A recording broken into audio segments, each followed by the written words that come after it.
Hello viewers, welcome to our channel Telugu dress.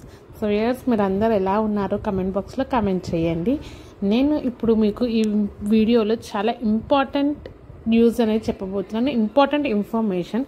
ఒకవేళ ఇది మీకు యూస్ఫుల్ అయితే మీ ఫ్రెండ్స్ అండ్ రిలేటివ్స్ కూడా షేర్ చేయండి, చాలా యూస్ఫుల్ అవుతుంది. సో మీ సింపుల్ డౌట్స్ వచ్చేసి, ఇప్పుడు సిఈసి ఎంఈసి చాలామంది కన్ఫ్యూజ్ అవుతారు. అక్క సిఈసి ఎంఈసిలో 2 కోర్సెస్లో డిఫరెన్స్ ఏంటి, అండ్ సిఈసి తోటి కంపేర్ చేస్తే ఎంఈసి తోటి ఎలాంటి జాబ్స్ వస్తాయి, ఇలా మల్టిపుల్ క్వశ్చన్స్ అనేవి మీ మైండ్లో ఉన్నాయి. సో దాన్ని క్లియర్ చేద్దామని నేను ఈ వీడియో చేశాను. సో ఫస్ట్ థింగ్, మీరు 10th అయిపోయాక ఇప్పుడు మీకు పెద్ద క్వశ్చన్ మార్క్ వచ్చేసి ఏ కోర్స్ తీసుకోవాలి అని ఉంది. అయినా మనకి ఎక్కువ టైం కూడా లేదు, జూన్ నుంచి మళ్ళీ స్టార్ట్ అయిపోతుంది. సో సిఈసి ఎంఈసిలో ఏ కోర్స్ తీసుకుందామని మీరు అనుకుంటున్నారు.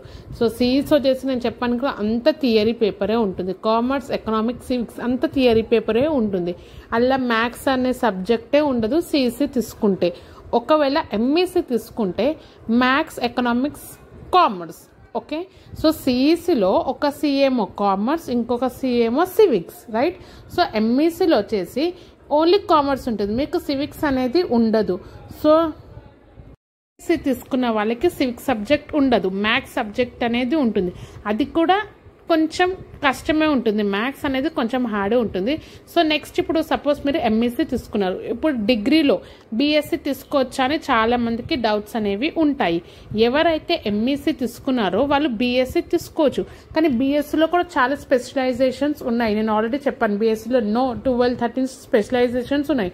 అందులో నేను ఇప్పుడు స్క్రీన్లో చూపించే కోర్సెస్ అయితే డిఫికల్ట్ ఉంటాయి. For example, BSc in physics, chemistry, biology and engineering. ఈ కోర్సెస్ బీఎస్సీలో ఈ కోర్సెస్ అనేవి మనకి డిఫికల్ట్ ఉంటాయి. ఫర్ ఎగ్జాంపుల్, ఇప్పుడు నేను ఎంఈసి తీసుకున్నాను ఇంటర్లో, ఇప్పుడు నాకు డిగ్రీలో బీఎస్సీ చేయాలని ఉంది. సో నేను చేయాలని ఏం లేదు, కానీ ఇప్పుడు నేను చూపించే స్క్రీన్ మీద ఈ కోర్సెస్ బీఎస్సీలో ఈ కోర్సెస్ అనేవి ఛాలెంజింగ్గా ఉంటాయి. ఛాలెంజింగ్ అంటే జర కష్టం అవుతుంది, ఎందుకంటే ఈ కోర్స్లో మనం ఎంఈసీలో చదివినవి అంత రిలేటెడ్ ఉండదు. అందుకోసం మనకి న్యూ సబ్జెక్ట్ కాబట్టి మనకి ఛాలెంజింగ్ అనేది ఉంటుంది. సో నేను స్క్రీన్లో చూపించేవి వచ్చేసి మీకు హార్డ్ స్పెషలైజేషన్స్. బీఎస్సీలో ఇవన్నీ హార్డ్, టోటల్ 13-14 స్పెషలైజేషన్స్ ఉన్నాయి బీఎస్సీలో.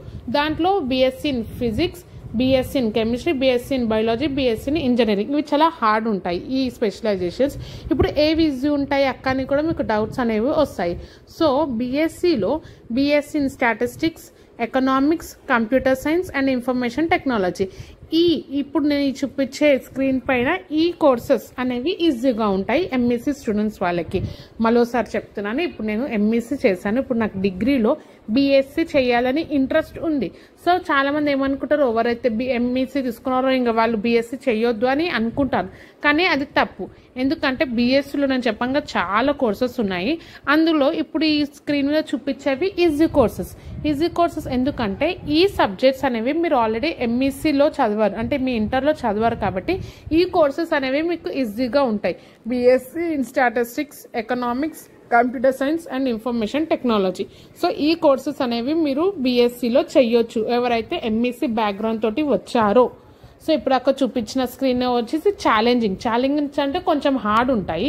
ఈ కోర్సెస్ అయితే మీరు ఈజీగా చేయొచ్చు, మీరు ఒకవేళ ఎంఈసీ తీసుకున్నారు అయితే మీకు క్వశ్చన్ రావచ్చు, అక్క ఎంఈసీ వాళ్ళకైతే బీఎస్సీ చేయొచ్చు అని మీరు అంటున్నారు, సో సిఈసి వాళ్ళు కూడా చేయొచ్చా అని మీకు క్వశ్చన్ అయితే రావచ్చు. సో ఒకవేళ మీరు సిఈసి తర్వాతే బీఎస్సీ చేద్దాం అనుకుంటే కొంచెం హార్డే ఉంటుంది. సో ఆ వీడియో మీకు కావాలంటే కమెంట్ బాక్స్లో కమెంట్ చేయండి, నేను వీడియో అనేది చేస్తాను. So thank you for watching and like our share and video. Thank you.